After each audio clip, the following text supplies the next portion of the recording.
This recipe is so easy, you just won't believe how easy it is.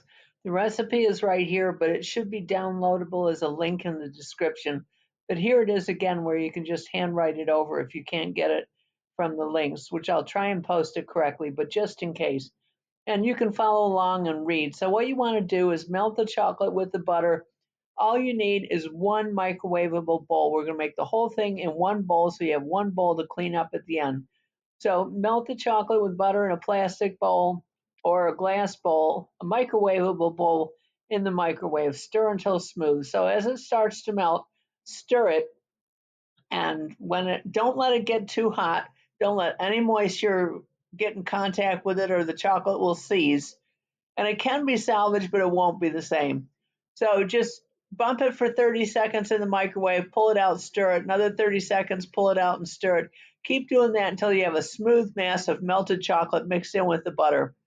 Then take the eggs and drop those in. Add the sugar and mix well. Add the dark corn syrup. Make sure you use dark corn syrup, not light.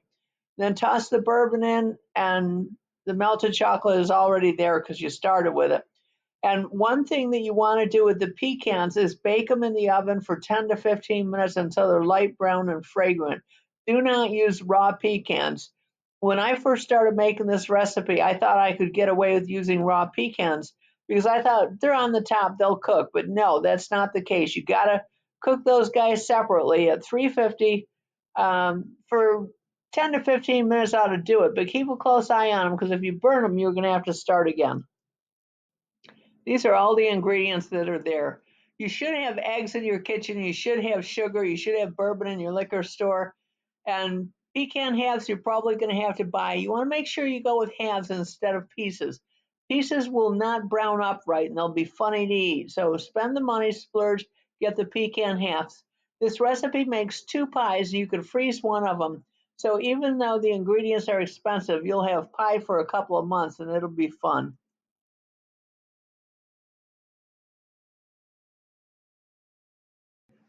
This is the chocolate I want to recommend.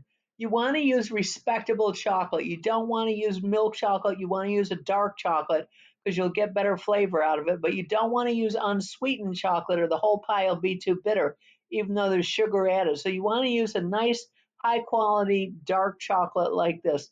This one that I'm recommending comes in a 3 pound bag, so you'll have plenty left over to make cookies or do other things, but make sure that you use a respectable quality of chocolate. This is what the finished product looks like. The crust is done. The pie we baked until it got kind of puffy and pulled it out once it was puffy. You'll notice we used whole pecans and that they were lightly browned before we use them. All those are critical steps.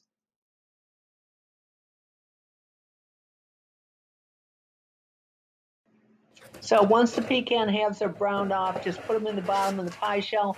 And then once your Do the chocolate other mix is one done with and all the then, other ingredients, just yeah. pour it over the nuts and then bake it off. That's all you have to do. This recipe is so easy, an 8-year-old could make it. So once the pecan halves are browned off, just put them in the bottom of the pie shell. And then once your chocolate mix is done with all the other ingredients, just pour it over the nuts and then bake it off. That's all you have to do. This recipe is so easy, an 8-year-old could And make the it. oven is still preheated, so we can just throw So it in. once the pecan halves are browned off, just put them in the bottom of the pie shell. And then once your chocolate mix is done with all the other ingredients, just pour it over the nuts and then bake it off. That's all you have to do. This recipe is so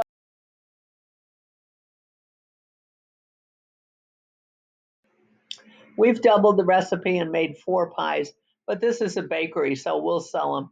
You can make 4 if you want to. It's going to take some extra oven space, and you'll want to freeze them. They freeze perfectly. Just take them out and let them thaw until they're thawed. Don't microwave them. Don't put them in the oven. Just let them sit on the counter until they're thawed. That's all you need to do. But this is a really awesome recipe. Bourbon chocolate pecan pie. I hope you enjoy it.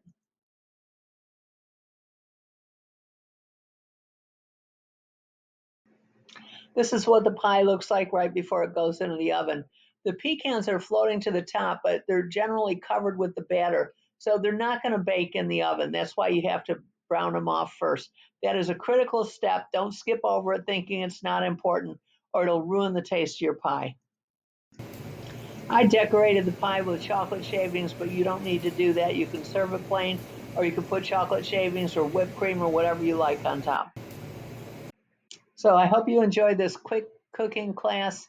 And remember to keep an eye out. We're going to be doing a whole bunch of sourdough bread, sourdough cinnamon rolls, sourdough bagels.